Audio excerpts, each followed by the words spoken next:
53명을 태운 채 발리섬 앞바다에 침몰한 인도네시아 해군 잠수함 난갈라함이 외국 잠수함에 의해 격침됐다는 가짜 뉴스가 나돌았다. 28일 자와포스 등에 따르면 트위터 등 SNS에는 지난 주말부터 난갈라함이 침몰한 것은 발리 해협에서 인도네시아군의 훈련을 지켜보던 프랑스 핵잠수함 SSN 에머라우드의 미사일 발사 때문이라는 가짜 뉴스가 퍼졌다. 처음 격침설이 제기된 트위터 게시물에는 독일 정보기관에 따르면이라고 적혔지만 이는 사실이 아니고 아무런 근거가 없다고 현지 매체들은 전했다. 같은 트위터 계정에는 한국이 건조한 인도네시아의 새 잠수함을 함정에 빠뜨리기 위해 중국 핵잠수함이 수중지뢰를 설치하는 장면이 목격됐다. 미군 대잠 초계기 P-8A 포세이돈의 정찰 결과 난갈라함이 침몰한 지역에서 엄청난 양의 수중지뢰가 발견됐다는 글도 잇따라 올라왔다. 이와 관련해 인도네시아 해군은 해저 838m에서 수중 로봇이 촬영한 난갈라함의 현재 상태에 비춰 폭발한 것이 아니고 사고 당시 훈련을 위해 여러 해군 선박이 잠수 지점 윗 수면에 있었는데 아무런 폭음이나 물보라를 확인하지 못했다고 밝혔다. 인도네시아 네티즌들은 프랑스, 중국군과 엮은 음모론에 어이없다면서도 관심을 보였다. 인도네시아 해군은 난갈라함 침몰 원인을 두고 인적 요인, 인간의 실수가 아니라 자연적 요인일 수 있다며 특히 바닷속 밀도 차이로 발생하는 내부파, 인터널 웨이브 가능성을 제기했다. 독일산 제르식 1,400톤급 잠수함 난갈라함은 지난 21일 오전 3시 25분 자카르타 시각 기준께 발리섬 북부 96km 해상에서 어뢰 훈련을 위해 잠수한 뒤 실종됐고 25일 세동강이 난 채 해저 838m 지점에서 발견됐다. 난갈라함의 탑승자는 49명의 승조원과 사령관 1명, 무기 담당자 3명이며 53명 전원이 사망했다. 시간이 지나면서 탑승자들에 관한 사연도 잇따라 공개됐다. 이날 트리뷴 뉴스는 난갈라함 희생자 이마마디 29 중에의 어린 아들이 출근하려는 아빠가 방에서 나오지 못하도록 몸을 밀면서 안 돼라고 떼쓰는 동영상을 공개했다. 이맘 중에의 아버지는 동영상은 내 아들과 손자가 맞다. 아들이 잠수함에 승선하기 전 촬영됐다며 손자가 평소와 달리 아빠가 출근하는 것을 막는 장면이 녹화된 것을 보고 놀랐다고 말했다. 해당 동영상은 SNS에 많은 관심을 받았고 희생자의 아들에게 여러 계층에서 위로 방문과 선물이 전달됐다. 전날에는 난갈라함 탑승자들이 사고 몇 주 전 퇴임을 앞둔 잠수함 부대 사령관을 위해 웃는 얼굴로 잘가요를 의미하는 인도네시아 노래 삼파이 줌파 셈페이 점퍼를 부르는 동영상이 공개돼 안타까움을 자아냈다. 인도네시아 잠수함 KLI 난갈라 402함 침몰 사고 불똥이 대우조선해양과 한국항공우주산업 카이로 튀고 있다. 대우조선이 사고 잠수함 창정비를 맡은 데다 카이가 인유와 함께 차세대 전투기 KF-X 공동 개발 중이자 이들에 대한 철저한 평가와 조사가 있어야 한다는 지적이다. 27일 업계에 따르면 인도네시아 시민사회연합은 지난 20일 현지 시간 성명을 내고 사고 잠수함 유지 관리 및 개량 프로세스는 방어 장비 준비에 문제가 있다며 이는 잠수함 창정비를 담당한 한국 대우조선해양의 개조 과정이 의심스럽다고 주장했다. 시민사회연합은 사고 잠수함은 대우조선이 아닌 독일 조선업체 하왈츠베르게 도이체 베루프트 HDW가 제조, 생산했다며 잠수함이 독일제인데 창정비를 독일에서가 아닌 한국에서 재정비됐는지 의문이라고 밝혔다. 그러면서 잠수함도 잠수함이지만 인도네시아 당국과 공동 개발 중인 한국 차세대 전투기에 KF-X 등 인이 정부와 한국 한방산 협력 과정을 인니 정부와 국회 DPR이 평가하고 감사해야 한다고 촉구했다. 단체는 현 정부 기간 포함 지난 정부에서 방산장비 조달에 대한 모든 협력을 평가해야 한다는 주장이다.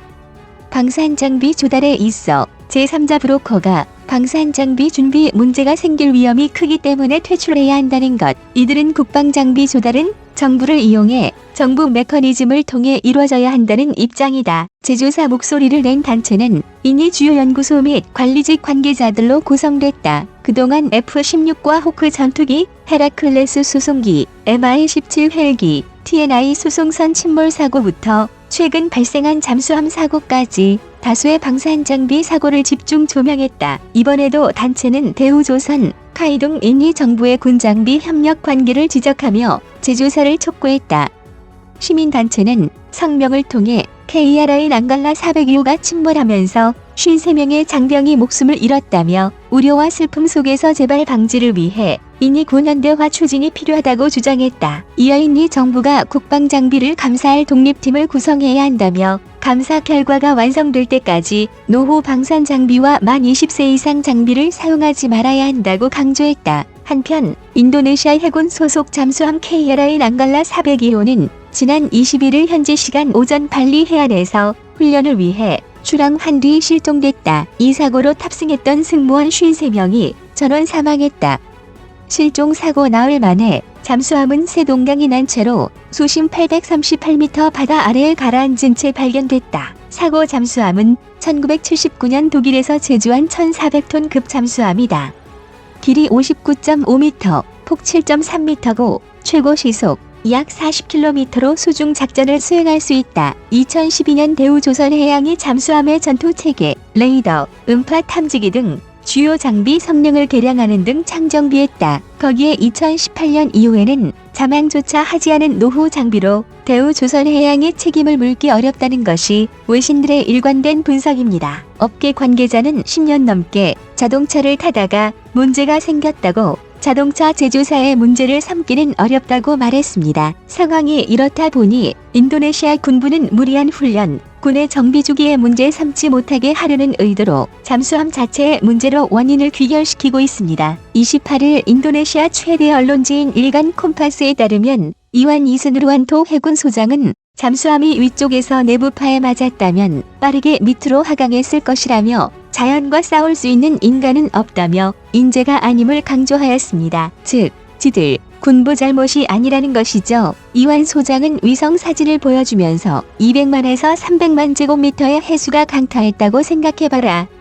어떤 누가 그것을 견딜 수 있겠느냐며 낭갈라함은 13m 잠수한 뒤 내부파에 맞았을 수 있다고 주장했습니다. 인터뷰를 진행한 언론사인 콤파스 KOMPAS는 인도네시아의 국영신문으로 육군 사령관이었던 아마도 야니 장군이 신문을 발행하도록 독려하여 시작된 친군부 언론사입니다. 결론적으로 현재 인도네시아는 침몰되어 목숨을 잃은 53명의 승조원을 영웅 만들기에 주력하면서 군부의 잘못으로 제기되고 있는 무리한 어뢰 발사 훈련, 지켜지지 않은 잠수함 창정비 주기, 오래된 자망훈련 주기 등은 일절 언급하지 않으면서 국민들의 분노를 9년 전에 창정비를 맡은 한국 업체에게 화살을 돌리도록 하고 있는 것입니다. 현재 대우조선해양은 인도네시아와 잠수함 2차 사업 계약을 하고도 2년째 선수금을 받지 못하고 있습니다. 대우조선해양 관계자는 우리가 마지막 창정비를 한 건 맞지만 이미 9년 전이고 이후 관여한 바 없다고 말했습니다. 뿐만 아니라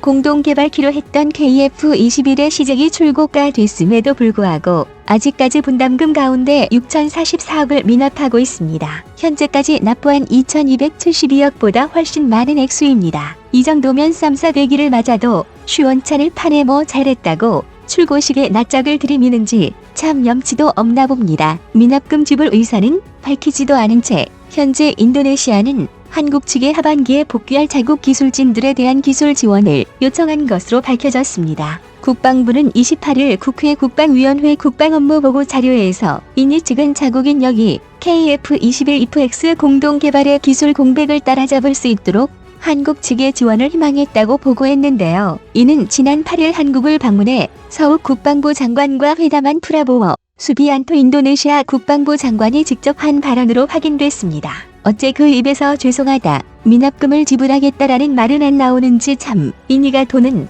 낼 생각은 없고 기술 이전만 주구장창 요구하는 상황에서 이번 잠수함 침몰 사건에서도 한국 측에 화살을 돌리자 한국 네티즌들은 하루라도 빨리 인이와 손절해야 한다는 목소리를 내고 있습니다. KF-21의 인이 분담금이 2조 원이 채 안 되는 상황에서 우리가 개발한 기술을 건네줄 바에야 차라리 독자 개발해야 한다는 것이죠. 국방부는 28일 브리핑에서 공동사업의 성공적 추진에 대한 인도네시아 측의 의지를 확인했다라고 하였지만 오히려 국민들은 인도네시아 측의 억지만 재확인하게 되었습니다. 벌써 여러 차례 인도네시아가 한국에게 보여준 모습은 신뢰와 공동번영이 아닌 언제라도 뒤통수 칠 수 있는 배신과 술수의 연속이었으니까요. 현명하고 지혜로운 여러분의 의견을 지금 댓글에 남겨주세요. 감사합니다.